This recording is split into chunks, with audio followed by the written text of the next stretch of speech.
ഇതൊരു കുഞ്ഞ് വയനാടൻ യാത്രാവിശേഷമാണ്.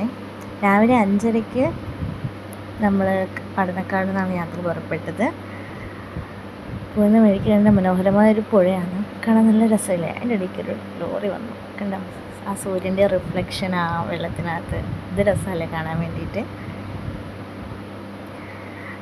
നമ്മൾ വഴിക്ക് തന്നെ ബ്രേക്ക്ഫാസ്റ്റൊക്കെ കഴിച്ച് ഒരു 12:30 നമ്മൾ വയനാട് എത്തിയപ്പോൾ. അവിടെ നമ്മൾ നേരെ വയനാട് ഫസ്റ്റ് പോയത് ചെല്ലോട്ട് ടീ ഫാക്ടറിയിലാണ്. അവിടുത്തെ വ്യൂ ആണ് ഈ കാണുന്നത്. നല്ല ഹരിതാപവും പച്ചപ്പും. അവിടുന്ന് പിന്നെ കുറേ ഫോട്ടോയും പിന്നെ ടീ ഫാക്ടറിയുടെ ഉള്ളിൽ കയറി നമ്മൾ കാണുകയൊക്കെ ചെയ്തു. അതിനുശേഷം നമ്മൾ ലഞ്ചൊക്കെ കഴിച്ചിട്ട് നേരെ പോയത് കാരാപ്പുഴ ഡാമിലേക്ക്. അവിടെ സിപ്പ് ലൈന്, ചെയിൻ സ്വിങ്, പിന്നെ നമ്മളിങ്ങനെ പോകുമ്പോൾ കുറേ ആക്ടിവിറ്റീസ് പിള്ളേർക്ക് ചെയ്യാൻ വേണ്ടിയിട്ടുള്ള ആക്ടിവിറ്റീസ്, സ്ലൈഡ്, പിന്നെ കുറേ ഫ്ലവേഴ്സ് ഗാർഡൻ, അങ്ങനെയുള്ള കാര്യങ്ങളൊക്കെ ആയിരുന്നു അവിടെ ഉണ്ടായിരുന്നത്. പിന്നെ നമ്മൾ അതിനുശേഷം ബാണാസുരയും പോയി. അപ്പോഴത്തേക്ക് സമയം കഴിഞ്ഞതുകൊണ്ട് ഞാൻ അടച്ചു. 6 മണിക്ക് മുന്നേ പോകണമായിരുന്നേ.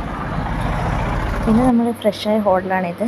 പിന്നെ അവിടെ നമ്മളൊരു നൈറ്റ് ഒരു DJ പാർട്ടിയൊക്കെ കഴിഞ്ഞിട്ട് നമ്മൾ നേരെ ഒരു 12 മണിയോട് കൂടിയിട്ട് വയനാടിൽ നിന്ന് നമ്മൾ തിരിച്ചു വന്നു.